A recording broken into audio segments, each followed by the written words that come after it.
Welcome inside the coach's room. Attacking or defending is about everybody. But how you have everyone involved, I think, is the magic. The competition is so deep. Starts with building relationships. My job to bring coffee for Vitor. Well, you started with the importance of the coffee machine, so that's exactly. Vitor, welcome inside the coach's room. Thank you so much for your invitation. Or should I say, welcome in your Brazilian friend's apartment, because we went from we went to a different part because the connection was better. Well, we are football coaches, so we need to chase this solution every time. So we are here now. So that's the main thing. Yeah, well, if everybody's just thinking, okay, what are they talking about? You just moved to Brazil a month ago, and you're in a new apartment, I think, and your friend had a better connection because much better. So we had some technical issues before we started. Well, maybe we'll go into Brazil later. But I said I'm going to start, but I forgot to say this before we started recording, not to surprise you, but what's up with Star Wars? Well, I'm a fan. That's the only thing I can say. I'm a big fan. I was going through your, let's say, your social media. Yeah. And then I'll see this football. And then once, like all out of a sudden, I saw 5 posts on Star Wars. I thought, okay, this is interesting. Because it's a thing between me and my brother. It's like we are very different person from each other. We have nothing to do with each other, but we have a strong connection, like brothers and friends. And one of them, we share two things. Star Wars is something that we share. So when it's like this 4th of May, you will start to text me to send me these funny things, memes, these kind of things. So I always post something because when I'm with him, it's like it's a subject. And also about music, because we both share this Radiohead thing, and I can say these are the 2 things that we have in common, besides being sons of the same father and mother. That's funny, because I made the 4th be with you or something, and that's what I saw. So I thought it was funny. Yeah. And then Botafogo also posted something, and then they posted something about this, and it was funny. It was funny because also I'm not a Star Wars fan, so I don't know these memes or whatever, but You're not a nerd, you mean? Like, I'm not saying anything about nerds or Star Wars. No, some fans just start to say, "Oh, it's a big surprise because maybe Severino is a Star Wars like." I just like the movies and the story, and great. Yeah. Maybe I should look into it. If I find the time. Okay, now, the standard question is always, what's the most important in your coach's room? So let's start with that. Yeah, that's to be honest a very easy question, because I need to have all the time 4 different color pencils and paper. That's it. I cannot live without this. I will take my laptop, my iPad, these kind of things, but I cannot work without this. 4 different color pencils and some white paper.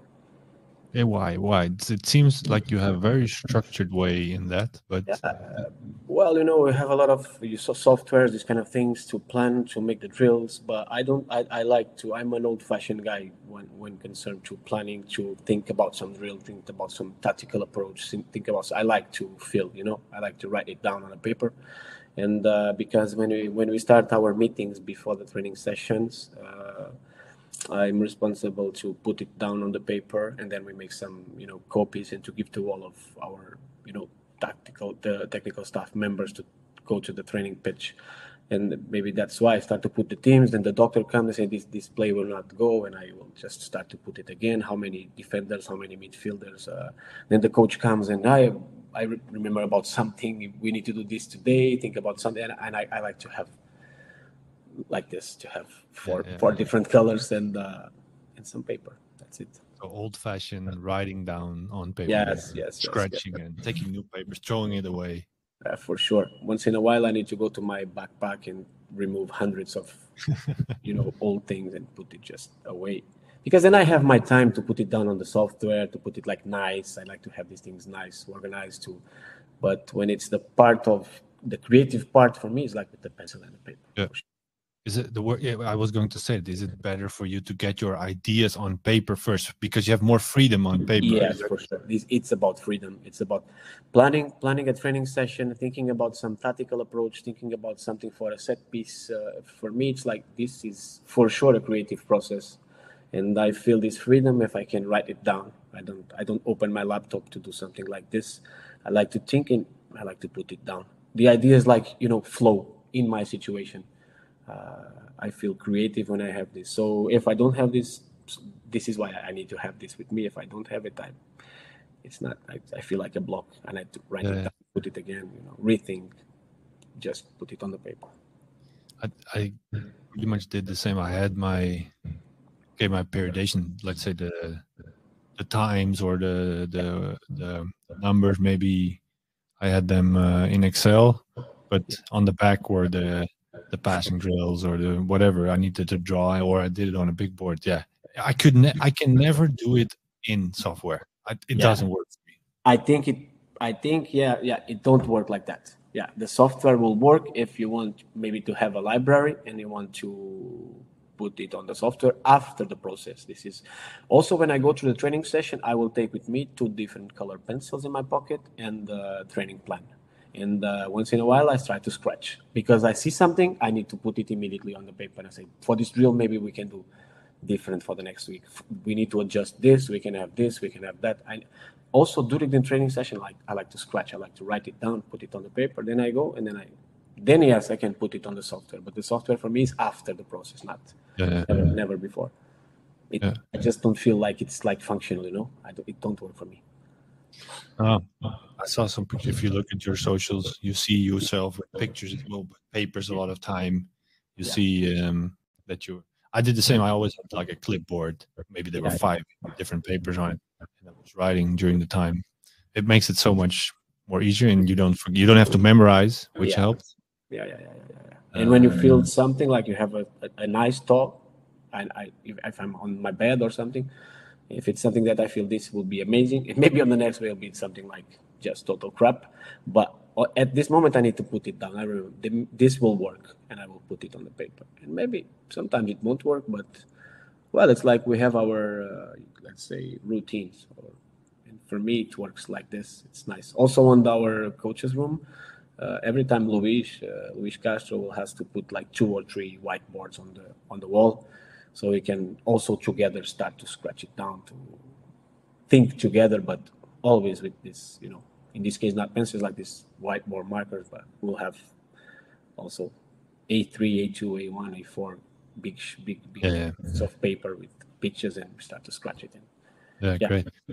By the way, when I talk, and maybe I hear some echo, so I don't know if we'll, but doesn't matter for now. We'll figure it out. Maybe. Yeah.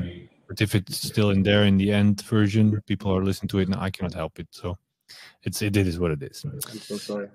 Yeah, no, it's not about you. Maybe it's me. I don't know, but I don't hear it. But yeah, so that maybe it's not in the final recording, but we don't know until the final recording starts. Okay. So I don't care.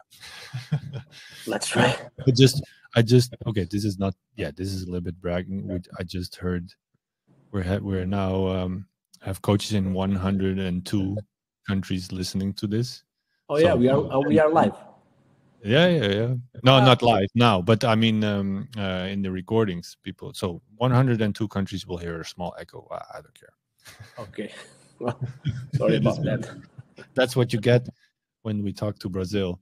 You're the first coach being in Brazil. Yeah. So because when you talk, it's interesting that you kind of hear the approach. Okay, when we are there, we put this and this and this in the room, which means that you are used to moving from room to room. And if you look at your history, okay, it's pretty clear.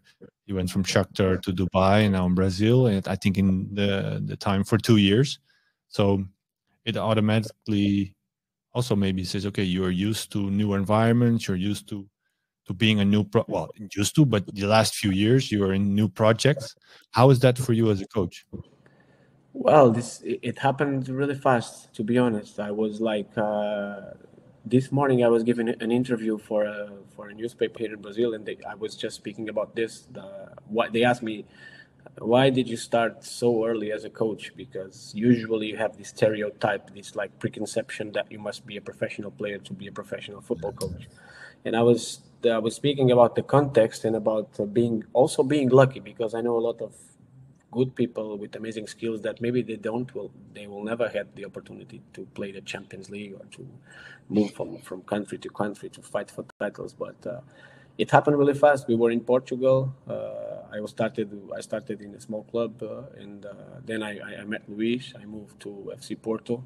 I started to work full time, and then we worked 3 years in the first league in Portugal, and then this opportunity, Shakhtar. So this, like, to be honest, when I moved to Ukraine, I felt, I feel like this is different. I will move to a different country. My family, I didn't know at the time if my wife really wanted to come with my daughter at the time was 4, and we need to make this decision. But then we spent 2 years there, and to be honest, I started to put this idea that I really want to take the most of this opportunity to work abroad, because work with different culture, different players. And then we moved to Qatar, and then we moved to Brazil. And now, to be honest, Dubai. I said Dubai. Sorry. Yeah. Qatar. That's okay. It's pretty much close.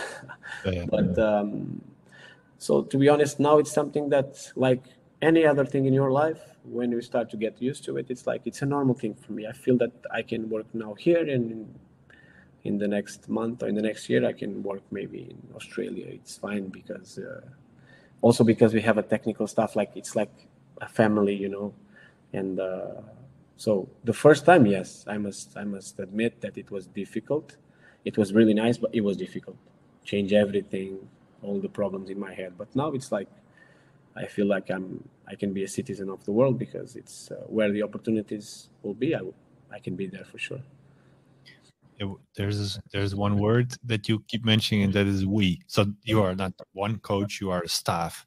And I think, well, that's my impression. You do not hire Vitor, you do not hire Luis, you hire the group, hire the staff. Yes, when we start, I'm the oldest one in the technical staff. I started with him when we moved to Rio Ave in Portugal. And then, as I told you, 3 years in Portugal, 2 in Ukraine, 1 in Qatar, and now here. But we knew each other. Some of the coaches, some of my colleagues were in other projects, but we knew from the FC Porto Academy, because at this moment, let me think, 5 of us, at a certain point, we were together in the academy of FC Porto. Not together in the same age group, but together in the club. So we knew each other. One of the coaches, it's Brazilian, the physical coach, it's new. But yeah, it's perfectly that. When also Luis keeps mentioning that when somebody hire him, they hire a group, a technical staff, like a philosophy. And if you need to implement something, it's not a job for one person. You need to have a team. You need to have people that we are different. We share a lot of things, but we are different from each other. And I feel that this is, to be honest, something very positive, to have different approaches, to put it on the table, and to make our model grow. Yeah. What is characteristic about your model, or your model as a group? Well, I'm not going to say you as a person. Yeah, well, we have this influence of FC Porto Academy. So for sure, we have this like complexity theory about football, about training, systemic approach. I'm not the kind of person that I like to say that this is the only way of working, but I have this influence of tactical periodization for sure. Luis as well, João as well, Daniel as well. And we share this for sure. The way that we see training, the way that we start to planning, we will have for sure. We know what we want. Methodology, I'm not saying that we are the same, but about how to implement things, we are pretty much similar. Then we can have different views about the tactical approach in this moment, in that moment, but for sure we have this influence of Vitor Frade.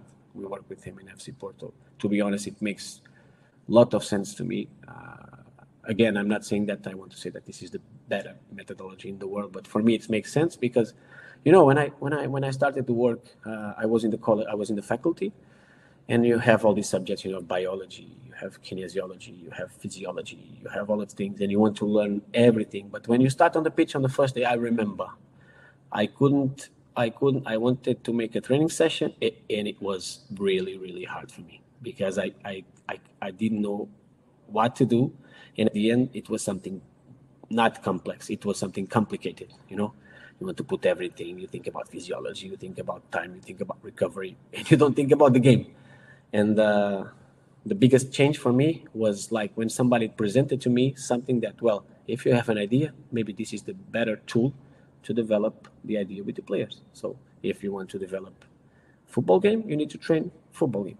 And it's basically about this. You cannot do the same thing every day, but you must do things that you want to appear on the game. So, and I started to think about this. It's pretty much simple on theory, but it's like against these linear things of you put A and B and C and D, and this is the game. It's not about this, about interactions. And about the influence of other, about other things that are not directly related to football, to be there. So when you love football, I think that all of us, it's the same. You start to read a novel, and when you find something, this has to do with my training. Or you start to read about social intelligence, and you start, maybe this is important for my leadership. Or you start to think about chaos theory, and you start to think this is important about to developing something, to learn something. So this is one of the biggest influences for us, for sure. Yeah. But that's, let's say, the methodology. That's the basics of your work. But how would you say, if I was a club and I'm going to hire you 4 guys, what is the identity that we will see on the pitch, or what will be the outcome? So what's the end goal for you? Yeah, well, first of all, we would like to say that we every time, and this is, the numbers can speak for themselves, we'll have a team that will have possession, but we don't have possession as an objective. We have possession as a consequence of the way that we start to build up from the back. We want to have an associative team. We want to have a team that can relate the short game and the long game, and to understand the right timing to do it. We want to have a team that understands that with the ball, we have 2 major, you can call it macro principles. Like if we have space, we can attack the space. And then, of course, this is the macro. You can develop sub-principles to understand how to do it from the back, in the second third, or in the last third. And if we don't have space, we need to create this space. And how to create this space, it's about building up in the different sections of the pitch. So we never speak about structures or about systems. We speak about these macro principles, because then we need to adjust them, understanding the context. But 2 macro things for us in all the time, it's like this: if we have space, we attack it. If we don't have space, we start to create it. It seems very simple to speak like this. It's very difficult, to be honest, because if you have a lot of short passes, you'll have pressure on the ball because you will attract. If you have lots of long passes, you will have a higher rate of miss the pass. So this is a perfectly balance between short game to attract, even when we start up from the back, to create space and then connect on that space. Of course, this is connected with the positional game that we wanted. But the more specific things, when you go to a club, we need to understand them when we have a context, because I'm speaking about an idea. I'm not speaking about the model. In my view, all the coaches have an idea, but you only have a model when you have a club. This is my view. I don't believe in have a model in like a document, because in my view, you have a model when you have a context, and the context for sure will shape things of your model, like starting from the structure, then the system, how to interact, because you can have 4-3-3 here and 4-3-3 there, same structure, not the same system for sure, because there are no two systems the same in the world. I don't believe in that. Structures, yes, but So for example, you have your idea, you have your principles, and then the details come in when you know what kind of group of players, what is the energy of the club, what's the philosophy, what do you need to add to your basic fundamental principles? Is that what I'm hearing? Yes, for sure. Like every time we will have this principle of, we believe that, as I told you, if we have lots of long passes, the rate of missing the pass, the probability of missing the pass will be higher. So every time our teams, we will see them trying to build up from the back, trying to find spaces in the middle, because we believe with short passes, we don't miss, the possibility to miss is less, but we will improve the pressing of the opponent. This is why the positional game will enter for us, and we start to developing, not talking about the macro structure of the team, but talking about these kind of principles, like short, long, attract, create, where is the space? Lots of questions in our training. So this philosophy of having the ball, it's very important for us. But in most of our exercises, we try to change. If we have one to have possession and give this difference between play short, play long. The next one will have deep spaces for sure. So in the next one, maybe you can have, again, just positional game. Also because we believe of this not linear way to progress on the training session. So when we talk about creating space, if we want to make them see this kind of space, sometimes we put big space for them, like very difficult to defend, but very easy to see. Then we start to play with these three things like number, space, and timing to do things. But this philosophy, we can have them. Then how to build up from the back is different. Because maybe you can have, like in Qatar, we had like this Toby Alderweireld, you know, this center back from Tottenham, come to play for us. Amazing to put long passes, very good. So we need to, so you can change this sub principle. If we have this kind of players, in this case, we started to build up from the back with 3. All the strategy was to put them on the middle. So he was always the player on the middle of these 3, because when we attract the ball to the left, on the right, and come again, like to create distraction. When the opponent started to press, we have movements on the front, and when the ball comes to Toby without pressure, he will have like in 10 passes, he will put 7 very good passes deep. So in this case, you will not see play short, long. You'll see short, long, because we have this player. In other cases like Shakhtar, we had amazing players, center backs playing short, full backs, and midfielders. So it was easier for us to build up from the back with more players, to have more short passes, attract, and create space on the back, and like travel together to get on the final third, because we didn't have this kind of players to. But this is just a detail, you understand? So this is when I speak about context. It is, you have the philosophy, but then you need to adjust to understand what kind of context you have, of course. Yeah. So I hear an identity that the team takes the opportunity when it's there, and a team that has the patience to wait for the right moment. And sometimes the patience is 5 passes, or sometimes the patience is 15 passes. Depends either on the moment or on the context. We were just having this conversation a few days ago about a set play that we had. That it was amazing, and we started to watch together like a clip. And I was speaking, and Luis, clever guy, of course, and he say, I want them to understand these 2 things. If we have the space, we attack, and if we don't have, we create. But if you start to show them just possession, 37 passes, 45, 55, even when it is unconscious, you start to pass some. You are always passing something to the players. So we build up. What I like about your story is, okay, what coaches do, it's a trend to follow top coaches. So they see Guardiola passing 100 times, so they think, well, okay, this is what you have to do. You have to do the maybe they don't even know is the attraction part. They just think, okay, we need to do a lot of short passes. But if you have one direct pass to the striker anytime, why should you do the short passes? So that's the thing. That's the main thing. That's why we keep saying, if you have space, we attack. If we don't have, we create. But specific, like everybody likes to follow trends. Also, we have in our department of analysis, we have like a trend, let's call it trend department, but it's not about this. It's about like, we have our identity, our philosophy. We know how we want to play. Then we adjust to our model. But we cannot see all the games on the television, of course. We have no time. But we have these guys that usually you have these guys to analyze the opponents. But we put a second dimensions to them that it's very important for us, which is when you see something out of the box, when you see some building up in the Premier League, in the Danish League, in the J League, just cut the clip, put it here when we talk about this. Let's try to understand what's happening here, and if we can, put this in our model. And I feel that this is very important, which is different to say like, I like Guardiola. Yes, I like Guardiola, but that's why I start to say that our team is about possession, but not like an objective. It's a consequence of the way we play. So we will see all of our teams since Rio Ave will have higher, percentage of ball possession as a consequence of the way we play. So maybe we need 1 pass, maybe we need 45. It depends.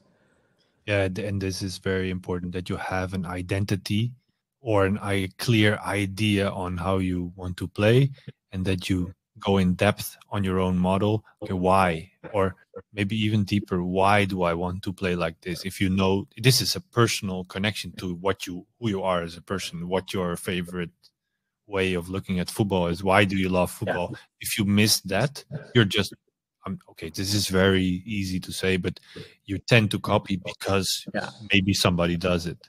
If you know, okay, I like football. So if I talk from my personal style, I'm a little bit more of result oriented. So I build with my teams a little bit more of a defensive structure because it fits me. But from there, I like to that's the main thing. Attacks. So, but I'm not doing it because somebody else does it. Of course, this is what suits me as a person. Well, to be honest, I had the opportunity a few years ago to make like this internship in Barcelona. I met a guy and I was there like a week. Lots of things that I watched, I was like really nice. Some others I was like, it's not my thing. Maybe I want to follow different ideas. But one of the main things that somebody told me there, it was Joan Villa. He was the methodology coordinator at the time, I think, and he said, we don't want them to believe in our model. We want the kids to fall in love for our model, and this is very important for me. Like, if you don't believe in your own ideas, the players will get this for sure. They will understand that you are not 100% sure, and this is when, and it's very easy to understand what kind of football do you like. I always say this to my friends: when you are watching football on the television, and you say something, and you saw something, and you say like, amazing, good pass. This is the kind of football that you want. This is the kind of things that you like. This is the kind of thing that you believe, like, really nice. Some others will say long pass, reception, shoot, they say nice. Some others will say like amazing cross, header, nice. Some others will look at 35 passes and say amazing. So, and the players, they will understand this. And sometimes you come with these copy and paste ideas. And okay, I want to build up from the back. Let's develop, because you will make mistakes for sure. Because like we talk about, you will get a lot of attraction if you make lots of short passes. But in the training session, the goalkeeper try one pass between the midfielders in the center. Amazing. You say, okay, good. The next one we misses, goal of the opponent. And you say, hey, put a long ball. This guy, you will not believe that you really want to build up like that, because you want these kind of things. I think, like you say, you must do what you believe in. Yeah, and that's especially when you're in, let's say, your first years of coaching, you just need to discover. And then I think that's another thing. If you are maybe just starting out, yes, just try to find what works for you as well. I'm not saying you cannot copy, like you were saying as well. Just try to implement whatever you think should work. And then you realize, okay, this works, or this works not for me, or this fits my emotion, or whatever. Just try. And if I hear correctly, you are now working at the elite level of Brazil, but you also still try to implement, and things go wrong. It's part of football. Yeah, of course. This is how it works. You don't stop and just focus on the result. No, you found an idea. Maybe you still implement new things, and you just try it, even on top level. Even on top level, for sure, because when the players believe in you, and when the players know that you believe in your own ideas, it's much easier for everybody, and they will follow you, and they will try to do their best. If they feel, this is my experience, if they feel that you don't even know, or sometimes you are not 100% sure about what you want, it's difficult for them, and sometimes this is not even conscious. So this is why it's important for us to follow the trends, to know what's happening in football. Sometimes I have friends that said, look at this building up from the back in the J-League last week. And I was like, amazing how we put this, considering the pressure of the opponent. And maybe we are not copying this at all, but some of the principles, like, look how he put his body for the first ball, and look at what he did on the second ball. Maybe you bring, and you have something new to your model. So it's important for us that we follow what the opponent of the next game is doing. But like, we don't want to be a reaction team, and when you have like a philosophy or identity, if it's more possession based, more directly, more result oriented, I don't know, I think they should be all result oriented, because the game is very clear. If you go to the rules, you are doing something to put the ball there, and to avoid them to put the ball here, then you choose your way. If you don't look at this, I think you are just a romantic person. I don't know, because elite football is about this, is about results. But of course, you can choose how to win, and you can choose how to lose, like with an identity, with a philosophy, and then you try to improve. But I'm not against looking at what other people are doing on the pitch, on the training session. But like you said, you need to discover yourself. When I finished the university, I had the opportunity, but Now I see I had a lot of information, but I didn't have knowledge.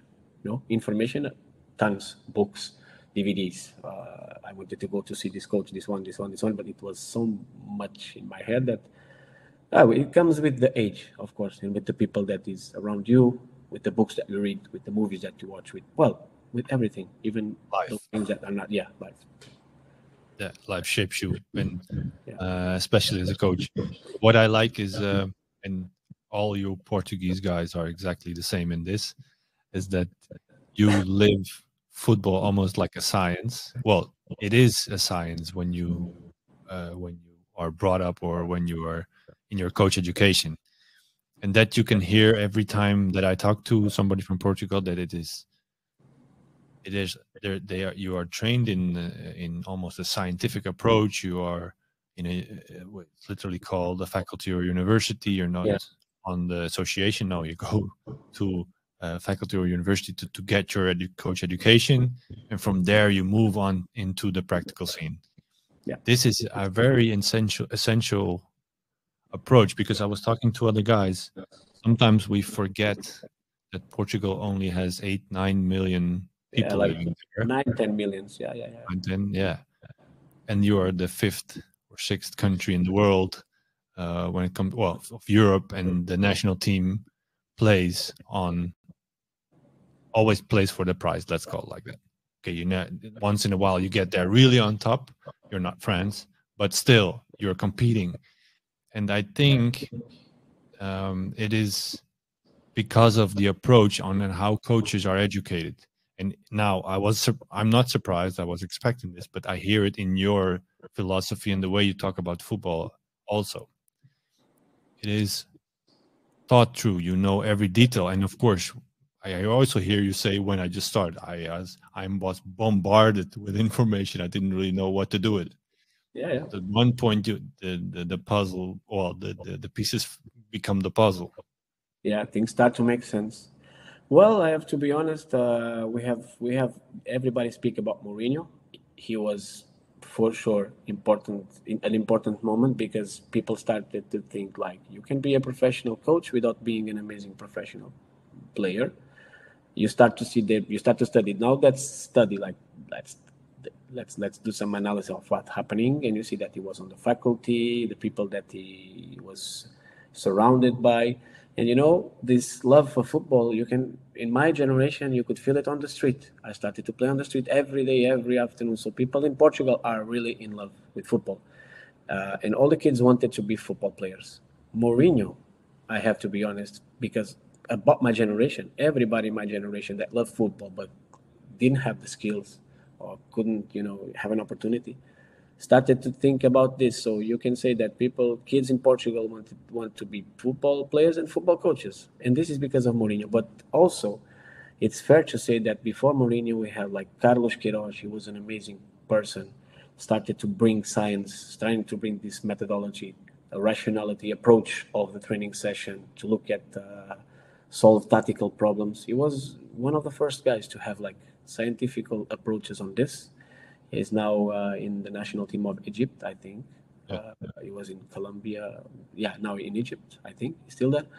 And I also think that he was professor of Mourinho in the faculty, because he was like the first generation of football coaches to bring science and to put this kind of approach to football at this time in the University of Lisbon.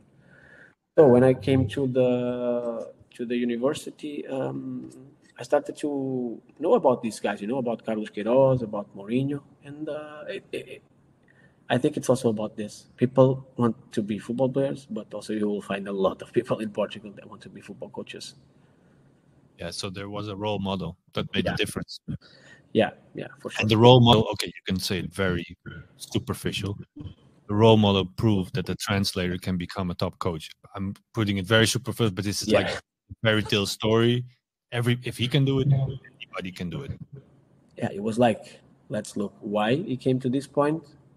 Did he play or not? And this was very important because, I'm from a small village. I didn't have any connection in football in my family, in my village at all. Nobody, I didn't know nobody from this world. So it was very difficult. And when you find somebody like Mourinho, winning the Champions League, Europa League, like this year, 2004, 5, 6, what amazing. It makes you believe, it makes you believe like you can go there, you can get there. And also with Mourinho, they started to speak about tactical periodization, and nobody knew about this because you have these two schools, Lisbon and Porto, the main ones, the oldest ones. And you have like one approach in the south and the tactical periodization approach in the north. And people speak about this, but didn't know because there was nothing like documents, books, and they start to appear. And then it was like everybody like, what is this tactical periodization? It's like training every time with the ball, every time with the game model. Maybe this is better than when you come from the faculty, talk about microcycles, this microcycle A, B, C, D, physiology, glycogen, these kind of things. And then you start to forget about the game. And this was like, so these years, 2000. How important is this for you as well? Because you're also an ambassador of the methodology or of the philosophy. What makes this so valuable in your daily work, or why is this approach so successful or good? Well, basically because it's like training with the game. It's like having in your training session all the activities, all the drills. It's like a micro representation of the micro game. So like it's like when you have something small, you make it small, but you still make it rich with your principles. Even if it's in a small scale, like position of the body, to a bigger scale, like position of the body related to the pressing or not in the ball, related with your opponent, related with having space on the back or not. It's like when you enter on this, you don't need to know all the scientific basis of this. It's like when you enter in this world, I speak about my experience. You don't go out because you start to think 100% about the way you play. So tactical periodization, it's not about playing style. It's about do you have a playing style? Do you believe in that? Do you know your game? Do you know your principles? Call it something else if you want, but do you know what to do when you're building up from the back? Do you know what to do if they don't press you? Do you have an idea of what to do if you don't have space in the back to attack? Do you have if you have, you get on this tool, and all the training sessions are just directly to work like that. So it's about being specific. That's it. Everything must be specific to the way you play. You can have compliments. Sometimes you have this word about, but you don't put the guys to run, you don't do the work. It's not about that. Of course we have talking about professional football. All the players now at this level, sometimes they have a personal coach. It's not a problem for us, but you have like our session, it's 70, 80 minutes. It's short, but it's intense. All the drills are just prepared. They just go and go and go and go. And if you have doubts, just sometimes I speak. It's okay, I understand, but just take a look at the GPS. I'm not a physiology guy, and the physical coach will take a look, but they give us the feedback, and you can train short, intense, and game related. And this is, again, I'm not, because sometimes I work with these guys. I'm not an ambassador, but I like invited speaker for the brand. But I'm not the kind of person that will go on to philosophical wars about it. It works for me, and if somebody works why, I can explain. I can spend 1 hour to show some drills, show some sessions, to say like, look, I want to play like this. I train like this. This is tactical periodization. It's like it's not a big thing. It's being specific. It's like have the propension to happen the things that you want to happen in the drill. So if you want to find for, let's speak about short diagonal passes, and you want to work about this because you'll find a low back line. And you organize a drill. And in 10 minutes, you have one pass like this, successful. Something is wrong here. It's not happening what you want to happen. You are not training. So maybe you are being lucky if this is happening on the game. If you believe that the training will help you to develop. If you don't believe, it's different. Some people train generic, so they play, and the teams, they play good. It's okay for me. I don't go on to this work. For me, maybe because I have this limitation, I was not a football player. I needed to understand the game with this, Yeah, but that's what I'm hearing. So I hear you're saying, okay, it creates that you have to go into depth on each point of your game model or your philosophy. So if you do not have it, the tactical periodization will bring out the gaps. If you do not fill it, you're pretty dumb. Let's call it like that, because there's a gap there. So think about it. So it completes your philosophy. Exactly. It's a methodology. The style is yours. So it's a methodology to make something to happen the way you want to happen. So it's mainly about 4 things: being specific, having pretension on the drills, like the things that you want to happen must happen. So if they don't happen, maybe the number is not correct. Maybe you need neutral players. Maybe you need deep spaces. Maybe you need neutral zone. I don't know. It's about, you cannot do the same thing every day on the session. So sometimes you need to work with less players, with more players, big space, less space, and it's about progression. It's a complex progression on this point of view. It's not a linear progression. So the game model will not progress from A to B to C to D. The game model will go from time. Sometimes you catch a, we start to speak about, you have a style, and then you need a context to have a model, in my point of view. Maybe you go there and you think, I will start here. But then you have amazing players and you start not here. You start 2 steps there. But maybe in 3 games, you'll have big problems with your line. They are not understanding the way to protect the deep space. They are not understanding the connection with the midfielders. And you need to come again to the first point. And then you go to the second. And then you go to the 10th. So the game model, in the complex progression point of view, will go and will come depending on... But you can only do that if you know step 1 to 50 of your game model. If you don't know it, you can never move up and down. And this is what I hear a lot. Well, this is what I hear, and what was new for me is that most Portuguese, I'm gonna just call it this, most Portuguese coach know every small detail. They know step 1 to 50. And if I look at myself, I was maybe more, I know step 1, I know step 5, I know step 12, and I know step 15, because that's how I roughly build it. Yeah. Which I don't think is nothing wrong with, but then I discovered later on, hey, maybe I'm missing stuff, or maybe I don't realize that I'm missing these details. Yeah, exactly. I think that's the point, because you must know the details of your game, but this is never closed. This is also a big principle of this methodology. The game model is never closed. So sometimes you will find things that you are not even looking for.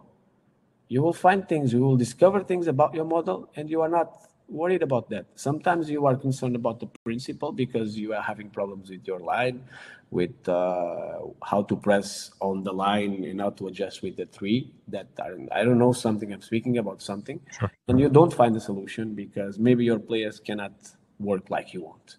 But then suddenly you will discover something and you will adjust. And this is why I was speaking about, let's say if we speak about you want to play with the line up on the pitch and to understand the moments to come back. Some coaches don't like to do that, and they keep a low block. Okay, we are not discussing which is the best, because we're not judging. Football is proving us that both can win the Champions League. I will not speak about clubs. Both can be the best teams in the world. It's subjective, of course. For you, maybe you'll say, no, but it's not the best because I don't. This is what you like, but I'm speaking about results. So sometimes you start like this. You have a line, players that don't understand that if they play up, you can only play up with the line if you have pressure on the front. If you don't have pressure on the front, why to play with the line up? So this is a basis of the game model. So if you want to play with the line up, you need to teach them how to press. And then you need to teach them on the back the moments to come back, having or not having pressure on the front. And then you can progress, because if you start if the ball is pressed, you don't need to drop back. If the ball is not pressed, and if it's ready to put a long ball, you need to start to change your shape, your feet to start to go back. But this is very simple, because sometimes the ball is not pressed and you don't need to come back. And this is why I speak about the game model is developing, because their understanding of the game is also bigger, and you will adjust your principles. So it's not just about being pressed or not. It's about the shape of the player that has the ball. The player that has the ball on the left or on the right. They have somebody between the lines or not. And then, this is a process. Yeah, and this comes with experience. So you have to be in the 100 moments that you step back because the pressure is off, and then you discover, hey, maybe 10 out of those 100 moments I could stay because why? Yeah. Oh, why could I stay? Why? See, he's looking at his own fullback instead of he's looking to the front. So then we can keep moving forward, whatever, blah, blah. So you discover or you look at footage. This is the journey of a coach. And the first part is that I want to play as high as possible. That's maybe a principle. That's the principle. Yeah. Sure. Yeah. I remember something. I always speak about this. People speak about. I like to speak about, like, people in the past. They thought about the coach as the man with the answers, and we like to think about ourselves as the guys with the questions. Your training session should be something with questions. You should have, because it's impossible to put a map and say, when it happens this, the line goes that. When it happens this, the midfielders go this. It's just impossible. So if you give them good questions and some, anchors, some principles, they will help you. The thing that I wanted to say, why I interrupt you, it's very important for us to listen to the players, to listen, because you'll have experienced players that will say to you, look, for me, it's better that I start to protect myself to go to the deep like this earlier. Why not? If you will get performance, if you keep your principle, let's say, sure. Why not? So, like when you spoke about set pieces, 3 days, 4 days before the game, it's the day to speak with them. Like, guys, we have this approach for this game. We talk about this. Now let's speak about that. And they say, maybe I will start this. I will change with John. Okay, let's try like this. And then it works. Sometimes it don't. But this building a trust relation with them to make them feel that they are because they are in the process, to be honest. Yeah. If they are, why not to listen to them? We should listen to them.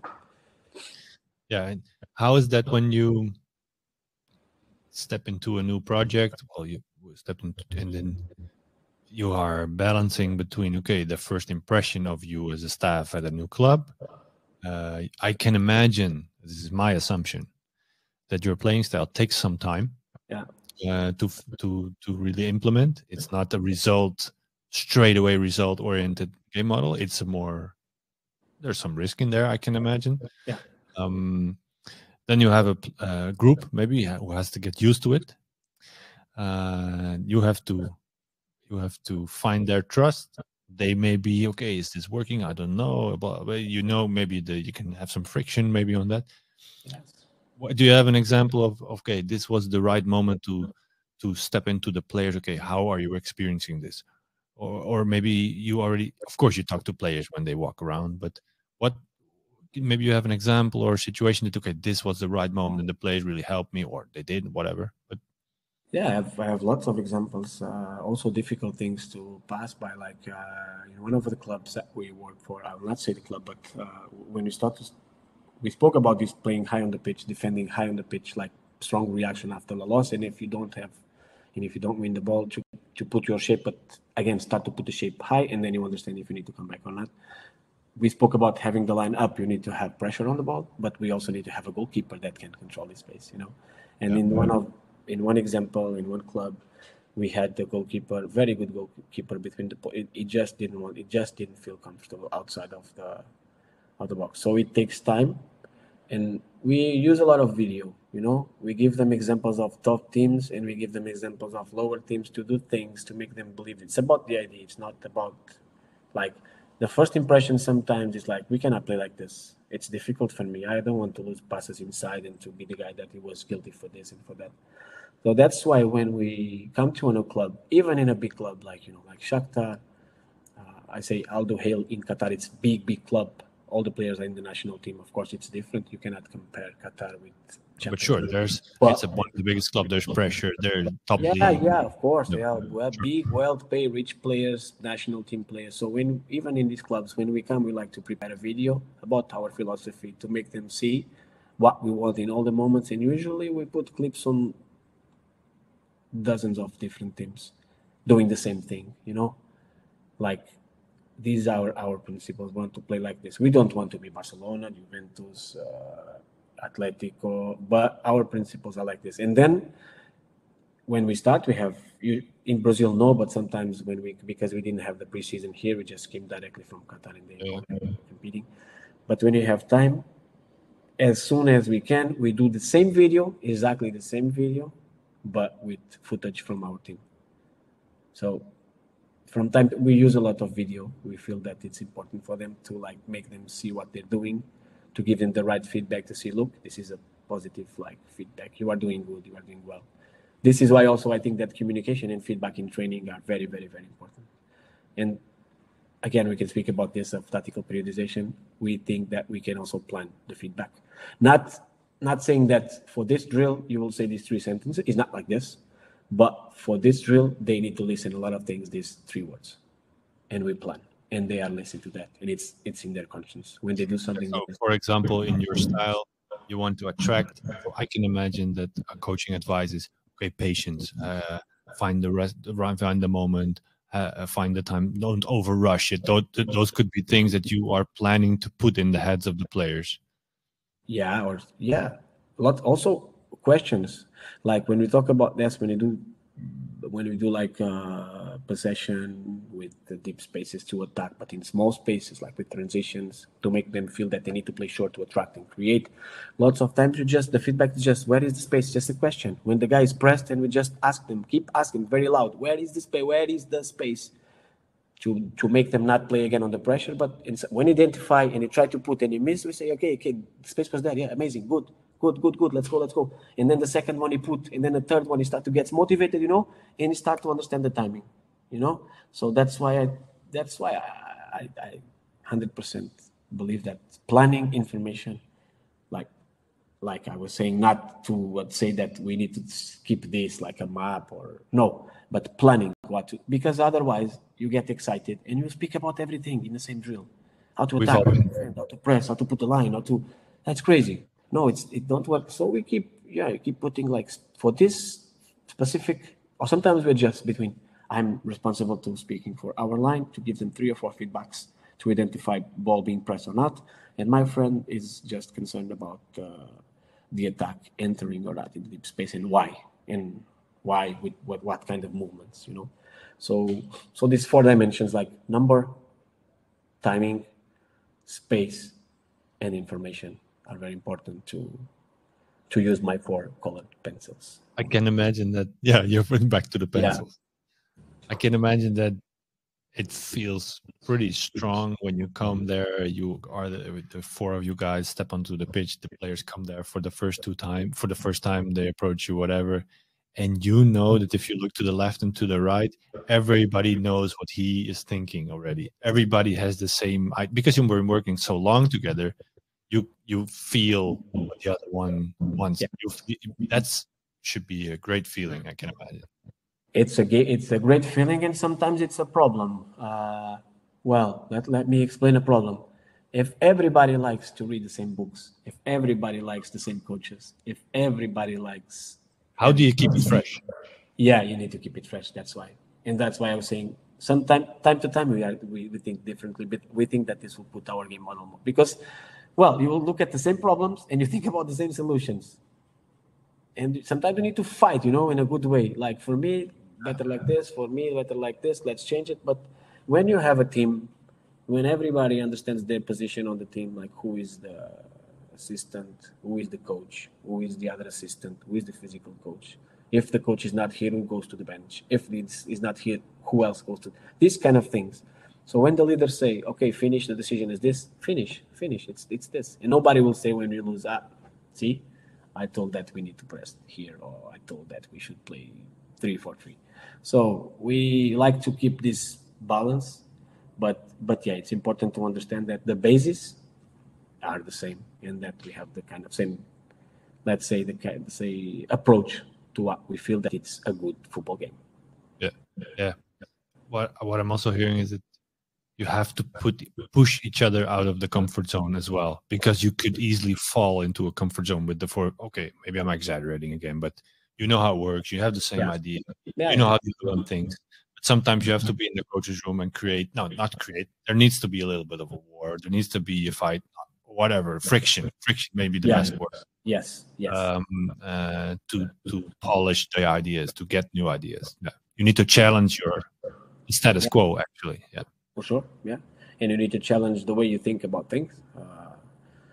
So when you win a lot of things, and you win a lot of games, sometimes it's the probability of this to happen is bigger. From my experience, like when we are in Shakhtar, sometimes you play bad, but you win 3-0. And then you play very good and you win 1. But in this game that you lose 3-0, the things that you should analyze, maybe you just forgot them. But they are there. And the opposite, because we are humans, and when we lost, it's opposite. Sometimes you lost and you make amazing things, and you just know, I need to change. This is not the player I want. This is not the approach. We need to start lower. On the set pieces, we will change. We'll go man on man. You'll see problems everywhere, and you lose, and you see a lot of good things everywhere when you win. So that's why when you have 5%, I like to say this. I actually thought about this in a recent interview. I think that the assistant coach must be somebody to balance the head coach. The assistant coaches, everybody. So when I feel this is me, when I feel that is pretty much comfortable with things, I start to put some, sand, some problems. Sometimes you need to invent a few problems, like comfortable, maybe, okay, let's think. And when it's pretty much negative, we try to do the opposite. No, let's look at this. This is good. So that it's easy to go on the floor, Negative. Yes, you are right. It's negative. Everything is bad. No, so I think we must work as somebody to balance things. If it's pretty much comfortable, we start to find some problems. If we just sees problems, we start to put some positive things. Yeah. That's in any staff. That's very important that you have somebody that says, why? So, okay, and we did this 5 times. What are we doing? Or that breaks the routine or breaks the routine of thinking. Yeah. Without breaking any trust or whatever. We all know what we mean with this, but that creates some disruption. That's really cool. Yeah, very interesting. Okay, you're almost an hour in. Can you imagine? Yeah. Oh yeah, I can see here. Okay, before go to the end, I have a very completely different question to you. I talked to. Okay, we run the coaches room. We do a lot of social media. This is what this is a way that the platform has grown. This is the way how I found you. Very simple. If you are not on social media, I could never. No, yeah, I already found you before Vitor Matos gave me your phone number. And what I hear from a lot of coaches is, I'm not doing that. This is not me. If I am good, people will recognize it. If I look at you and your profile, you are very active on social media. Yeah. You give a lot of impressions of yourself, the way that you work, where you are. I really am a fan of that, not because I'm a fan of you, but showing what you do. And I was thinking, why? What's your idea behind it? Because I think it can be useful for coaches that are listening. Well, because of my background, because I didn't have the connections at all, because I send hundreds of letters to clubs, and I keep saying this. I just received one of the clubs answered me. At the time, I was trying to go to watch training sessions, and it was a no. But they sent me a letter saying no. Thank you, but I was looking all around Europe when I started because I wanted to learn. I didn't have connections. I didn't have a friend. There was no Twitter. There was no Instagram at the time. There was nothing like that. Even the email was the first steps. It was different. And I made it, I made it. I was lucky enough to also, not speaking about myself, but I invested in knowledge. I made my licenses. I made my C, my B, my A, my pro license. I made my master degree. I go to conferences and I made it. So what I try to do now is to give somebody else. I'm trying to give to somebody else like me on the other side, because I know that there are also some other guys like me on the other side, and I don't like them to don't have the possibility to have some connection. So lots of time people speak with me. I open the door to a lot of people. Also, Luis is like this. We cannot open the door to everybody, but every year you will have 6, 7, 8, 10 guys that will come from any part of the world to watch 1 week. You will open the door. You will open our coaches room. You will speak about the model. Man, I think that we grow when we share, because I I came here to work on elite level like this. It was very difficult for me. I didn't have the connection. It was really, really hard. And then I have just the right opportunity, and now I'm here. So I like to give back what football gave to me. I'm not being philosophical. It's just, this is the truth. The second part, when I was in Ukraine, working in Shakhtar, the club is from Donetsk, and the city at the time was occupied. So I never met the stadium. I never met Donetsk, but the fans of Shakhtar, most of them were there. So one of the directors, when we came, said to me and to my friends, please be active on the social media, because our fans are there. There is war. There is a lot of problems there. They love the club, but the club is in Kiev. Kiev is the hometown of our biggest rival, Dynamo Kiev.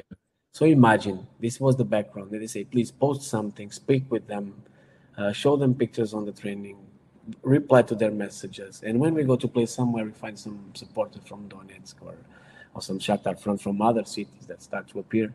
And this was also important for me to feel that the fans, the people that love the club, were also connected to us. And this is why I like to share. I open the door all the time. I was like this since the beginning. I believe in sharing. I don't like to be close to myself. It's like, I'm really happy. I was not supposed, from my background, to be here, I was from a small village close to the sea, 3,000 people living there, playing football on the street.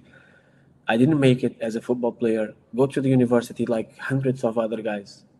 Work hard, and then lucky enough to meet one guy that say, hey, come here, let's work full-time professional at FC Porto. This person was Luis Castro. But before Luis Castro, I had other opportunities to start it, and everybody was important for me. So I always speak to younger coaches. You need to build up a knowledge bag, to put it on your back, and to be there on the right time. You need to be there on the right time. But if you don't have the backpack, well, it's just impossible. So work on that, on your connections. Maybe social media will help you. It's big discussion sometimes about social media, but I have my principles. The person I am in my life, I am on the social media. And that's why I like to be there and to share, to learn as well. Yeah, I completely agree. I'm not saying you should put everything out there on social media, but you shouldn't be stubborn on it as well, because it creates chances for a lot of people. Because if people see you, they will at least have an impression of you. Yeah. And that maybe could lead to a phone call, or it could lead to maybe an invitation. It happened. I had 3 or 4 cases with me, opportunities. The guys are not working professional football. It happened. Just for the connection. Sometimes for the motivation. Sometimes just a question, what should I do now? And say, maybe you should do this and go there. And then, thank you so much. I start to work here. And I'm so happy when these kind of things happen. Yeah, but it's very, and maybe it's a Dutch thing, but just act normal. Don't put yourself out there. It creates good things if you put the right things out there.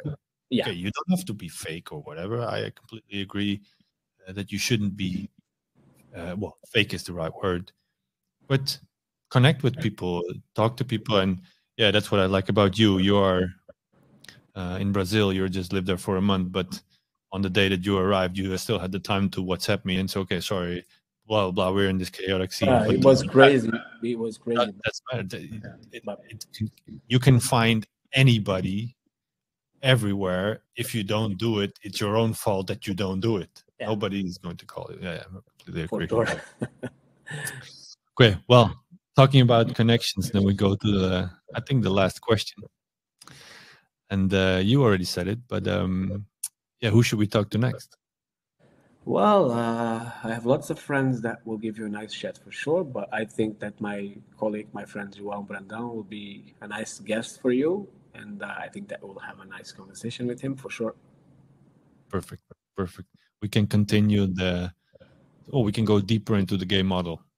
You already have an impression, then we can go a little bit more deeper. Yeah, and he will have a different background from mine, so it's a different experience for sure. You'll have a nice chat. Great. Any last advice for the people that are listening? Well, just keep connected, develop your own knowledge. Don't go on this fake thing and thinking that we can just copy. But it's important to check what's happening And share. My advice is this: share what you're doing, share your questions, and the possibilities will appear for sure. And thank you for so much for watching us. Thank you again for your invitation, and congratulations for the project, because, well, we're speaking about sharing in this coaches room. It's just an example of sharing a few thoughts. Yeah, this is exactly why we're doing it. It's just, well, Yeah. the background is, maybe, I don't know if everybody knows, but I went to America when I was a young coach with Frans Hoek. I don't know if you know him by name, but the goalkeeper coach of the national team. He invited me because I was on a course, and I maybe I was good or whatever. And I came to America with 30 other coaches. Pepijn Leinders was one of them.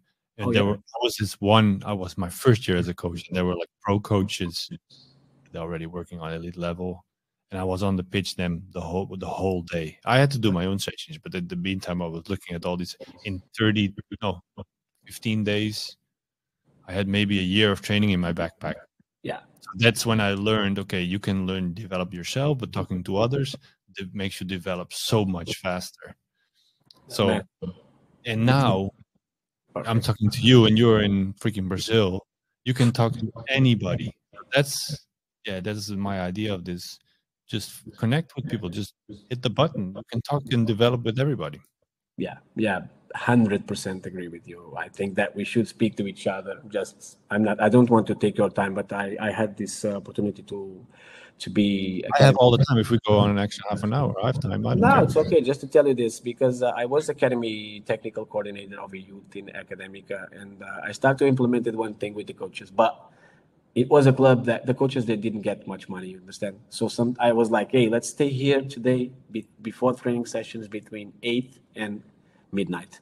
And the first time I asked for this, they say, hey, Vitor, you're crazy guy. I will teach tomorrow. I will come here in the night. I will get 100 euros for this. Please don't put the meeting now.